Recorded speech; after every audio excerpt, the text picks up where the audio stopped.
మహాగణాధిపతయే నమః. ఓం గురుభ్యో నమః. ఓం శ్రీమాత్రే నమః. పరమేశ్వర స్వరూపమైనటువంటి జ్యోతిష, వాస్తు మరియు ఇతర అనేకమైనటువంటి శాస్త్రములను మనకు అందించినటువంటి మహర్షులకి నమస్కారం. హయగ్రీవ హయగ్రీవ హయగ్రీవేతియోపదేత్ తస్య నిస్సరతే వాణి జహ్నుకన్యా ప్రవాహవత్. అరుణాం కరుణాతరంగితాక్షీం ధృతపాశాంకుశపుష్పబాణచాపాం అనిమాదిభిరావృతాం మయూకైః అహమిత్యేవ విభావయే భవానీం. శ్రీమాత్రే నమః. ప్రేక్షకులకి ఆ లలితాంబిక అమ్మవారి యొక్క అనుగ్రహం పరిపూర్ణంగా కలగాలని మనస్ఫూర్తిగా కోరుకుంటూ, మనం ఈరోజు చాలామంది అడుగుతున్న ప్రశ్న ఏంటంటే, శని మారుతున్నాడు కదా మార్చి 29వ తేదీ నుంచి, దాని మూలంగా ఎలాంటి ఫలితాలు ఉంటాయి? అందులో ముఖ్యంగా శని భగవానుడు మారినప్పుడు ఒక 2 నెలలు రాహు కూడా ఇక్కడే ఉంటాడు. రాహు శనులు కలిసి ఉంటారు ఒక 2 నెలలు. ఆ 2 నెలల పరిస్థితి ఏంటి? మారకముందు ఇక్కడ శని ఉన్నప్పుడు ఎటువంటి ఫలితాలు ఇస్తాడు ద్వాదశ లగ్నాల వారికి? అదేవిధంగా అసలు జాతకమే తెలియదు అనుకునేటువంటి వారు, నక్షత్రము లగ్నము ఏమీ తెలియదు కొంతమందికి, అటువంటి వారు ఎటువంటి జాగ్రత్తలు తీసుకోవాలి, ఎటువంటి శుభ ఫలితాలు ఉంటాయి అనేటువంటి విషయాల్ని ఒక్కొక్క లగ్నరీత్యా తెలుసుకుందాం. అయితే ఈ విషయాలు చెప్తుంది నేనైనప్పటికీ కూడా చెప్పిస్తుంది సాక్షాత్ లలిత అమ్మవారిగా భావిస్తూ ఒక్కొక్క లగ్నం గురించి మనం తెలుసుకుందాం. మిథున లగ్నము, మిథున రాశి. మిథునం వారికి శని భాగ్యంలో ఉన్నాడు ప్రజెంట్, తర్వాత దశమంలోకి వెళ్తాడు. భాగ్యంలో ఉన్నంతకాలము పెద్ద అమౌంట్, ఏదైనా బిగ్ అమౌంట్ రావాల్సిన విషయంలో కొంత స్ట్రెస్ ఆగడము, లేదా తండ్రి వరుస వారితో లేదా తండ్రితోని, లేనట్లయితే కాస్త మీకు గైడ్ చేసేవారితో గురువుల వరుస వారితో ఏదో తెలియని ఒక స్ట్రెస్ ఉంటూ ఉంటుంది. బట్ ఎప్పుడైతే దశమంలోకి ఎంటర్ అవుతాడో, ముఖ్యంగా ఆ 2 నెలలు అంటే మార్చ్, ఏప్రిల్, మే, ఈ 2-3 నెలల కాలం మాత్రం మీకు కొంచెం విదేశాల్లో ఉద్యోగం రావడానికి, ఇతర ప్రదేశాలకు వెళ్ళి ఉద్యోగం సంపాదించడానికి ఇక్కడ గ్రహం అనుకూలిస్తుంది. ఇది ముఖ్యంగా గుర్తుపెట్టుకోండి. మరి దశమశని ఉద్యోగాన్ని ఇవ్వడేమో అనుకుంటారు, కాదు. దశమశని ఖచ్చితంగా ఉద్యోగాన్ని ఇచ్చి తీరుతారు మిథున లగ్నం నుంచి. అయితే ఆ ఉద్యోగంలో శ్రమ కూడా ఉంటుంది. ఇక్కడ ఈ శ్రమ తగ్గాలి అంటే మీరు ఉద్యోగానికి వెళ్ళి, లేదా ఇంట్లో వర్క్ ఫ్రమ్ హోమ్ ఉంటుంది కొంతమందికి, ఇంట్లో నుంచి ఉద్యోగం చేస్తున్నా లేకపోతే బయటికి వెళ్ళి ఆఫీస్కి వెళ్ళి చేసేటప్పుడు ఒక్కసారి కూర్చున్నప్పుడు కాలభైరవుణ్ణి లేదా కాళికా అమ్మవారిని తలుచుకోండి. అప్పుడు మీరు ఏదైతే ఉద్యోగం చేస్తుంటారో, చాలామంది చూడండి, అబ్బా చాలా చేస్తున్నానండి కానీ ఏంటో గుర్తింపు రావట్లేదు అంటూ ఉంటారు. దశమశని ఇచ్చేటువంటి ప్రభావం అదనమాట. అంటే ఏమిటి? శ్రమిస్తాడు, బాగా కష్టపడతారు, సిన్సియర్గా వర్క్ చేస్తారు, కానీ క్రెడిట్ దగ్గరికి వచ్చేసరికి వేరే వాళ్ళకి వెళ్ళిపోతుంటుంది ఆ క్రెడిట్. అందుకని కాలభైరవుణ్ణి తలుచుకున్నారు లేదా దత్తాత్రేయుడిని తలుచుకున్నారు, ఖచ్చితంగా మీరు కష్టపడినటువంటి దానికి మీకు గుర్తింపు వచ్చి తీరుతుంది. కాకపోతే కంటిన్యూస్గా కొంత స్లోగా వస్తుంది శని, స్లో మూమెంట్, అంతేగాని ఎక్కడ కూడా రిజల్ట్ ఇవ్వని గ్రహము కాదు, గుర్తుపెట్టుకోండి. ఈ విషయం మీద నేను చాలాసార్లు చెప్పాను, 10 ఏళ్ళ నుంచి చెప్తూ వస్తున్నా. ఏమండి, పలానా సమయంలోనే కొంతమంది సీఎంలు అయ్యారు, పిఎంలు అయ్యారు, ప్రెసిడెంట్లు అయ్యారు, సో డోంట్ వరీ అనేటువంటిది.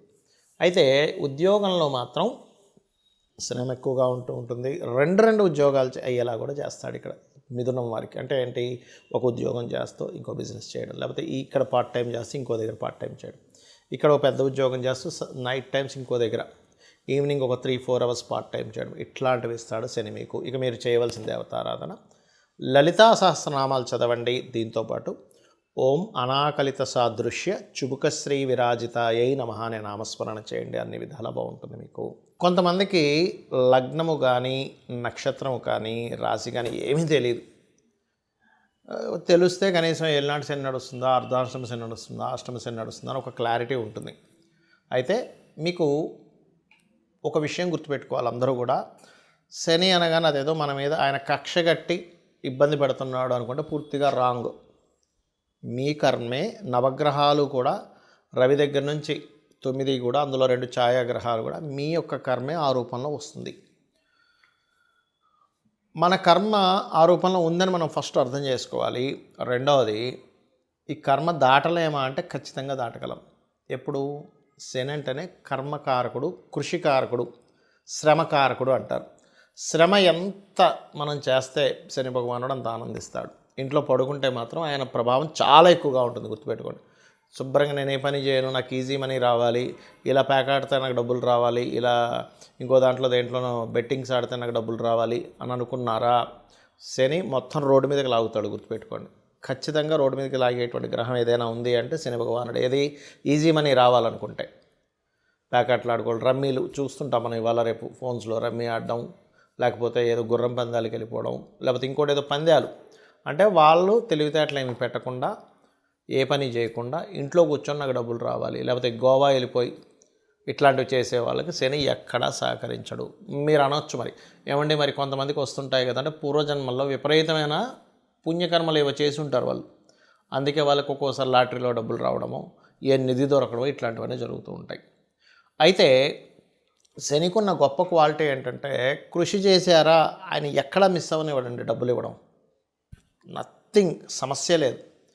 అయితే ఇక్కడ మీకు మరి నక్షత్రము రాశి తెలియని వారి పరిస్థితి ఏమిటి అంటే, శని 12లో న్యాచురల్ 12th హౌస్లో తిరిగేటప్పుడు పర్టికులర్గా అది కూడా రాహుతో తిరుగుతున్నాడు కాబట్టి కొంచెం అందరూ అంటే ఈ తెలియని వాళ్ళు ఇన్వెస్ట్మెంట్ చేసేటప్పుడు మాత్రం జాగ్రత్తగా ఉండాలి. ఎందుకంటే ఇక్కడ తిరిగేటువంటి శని దేశకాల పరిస్థితుల మీద ఎటువంటి ప్రభావం చూపిస్తాడంటే, జీవుల మీద కొంచెం హెల్త్ రిలేటెడ్ ఇష్యూస్ మీద ప్రభావం చూపిస్తూ ఉంటాడు ఇక్కడ తిరిగే శని. ఎందుకంటే ఇక్కడ శని ఇక్కడ ఉంటూ గురు రాశుల్లో ఉంటూ మరో గురు రాశులను చూస్తున్నాడు, జీవుల మీద, హెల్త్ మీద, అలాగే కర్మ, వర్క్ మీద. అంటే నేను మీకు గతంలో ఇక్కడికి శని కుంభంలోకి ఎంటర్ అయ్యేటప్పుడే మీకు హెచ్చరించాను 2 సంవత్సరాల క్రితమే.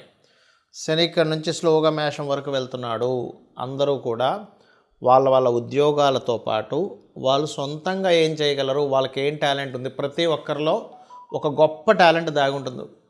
వాళ్ళ టాలెంట్ ఏంటో గుర్తించి దాన్ని సైడ్గా పెట్టుకొని దాని ద్వారా కూడా సైడ్ ఎంతో కొంత మనీ ఎర్న్ చేసుకునేటువంటి దీంట్లోకి జనాలందరూ వెళ్ళవలసినటువంటి పరిస్థితి రాబోతుంది. అలా వెళ్ళాలి, ఇప్పటి నుంచే మీరు సెట్ చేసుకోవాలని.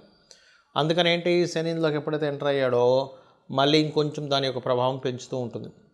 పెద్ద పెద్ద దేశాల్లో కొంత ఆర్థిక మాన్యాలు రావడం, కొన్ని వర్క్ చేసేటువంటి విధానాల్లో చాలా మార్పులు రావడం, కొన్ని ధర్మ విరుద్ధమైనటువంటి కొన్ని పరిస్థితులు రావడం, రాజ్య సంబంధించినటువంటి విషయాల్లో, రాజకీయ నాయక సంబంధించినటువంటి విషయాలు అనేకమైనటువంటి మార్పులు జరగడం, ఇవన్నీ కూడా జరుగుతూ ఉంటాయి స్లోగా శని యొక్క సంచారం ఎప్పుడైతే మారుతూ వస్తూ ఉందో. కాబట్టి మీకు డేట్ ఆఫ్ బర్త్ తెలిసినా తెలియకపోయినా ఏమైనా సరే ఒకటే గుర్తుపెట్టుకోండి, మీకు పనులన్నీ ఆలస్యం అవుతున్నాయి అంటే పూర్వజన్మల్లో ఎక్కడో శనికి సంబంధించిన దోషం మీరు చేశారు, అది ఈ కర్మలో ఈ రూపంలో వచ్చింది. అందుకని మీరు చేయవలసింది ఏమిటంటే, శనివారాలు ప్రత్యేకంగా తైలము ఒంటికి రాసుకొని చక్కగా స్నానం చేయండి, దానివల్ల కొంత దోషం పోతుంది. రెండవది, మధ్యాహ్నం పూట నిద్రపోకండి పొరపాటును కూడా. చిన్నపిల్లలు, స్త్రీలు, బాగా ఏజ్డ్ పర్సన్స్కి సంబంధం లేదు, వాళ్ళు నిద్రపోవాలి. ఎందుకంటే వాళ్ళకి ఎనర్జీ సరిపోదు, మాటికి మేలుకు వస్తూ ఉంటుంది. మధ్యాహ్నం పూట కాసేపు నిద్రపోవాలి. ఇంట్లో స్త్రీలు ఇంట్లో పనులు ఉంటాయి, పాపం వాళ్ళు పొద్దున్నే లేచి చేస్తారు, వాళ్ళకి శనికి సంబంధం ఇబ్బంది ఏమి ఉండదు. కానీ మంచి యువకులు ఒక 15 ఏళ్ళ నుంచి 15 ఏళ్ళ వయసు నుంచి ఒక 55 ఏళ్ళ వయసు వరకు ఉండే వాళ్ళందరూ కూడా యువకుల కిందకే వస్తారు. వీళ్ళు మధ్యాహ్నం పూట కాసేపు నిద్రపోవడం ఇట్లాంటివి చేయకండి, శని ప్రభావం ఖచ్చితంగా పడుతుంది. మళ్ళీ కొంతమంది సాధకులు ఉంటారు, రాత్రి సమయంలో జపం చేసుకుంటారు, రాత్రంతా అమ్మవారి జపాలు చేసేవాళ్ళు ఉంటారు, వాళ్ళు మధ్యాహ్నం పూట కాసేపు పడుకోవచ్చు, దానికేం కాదు.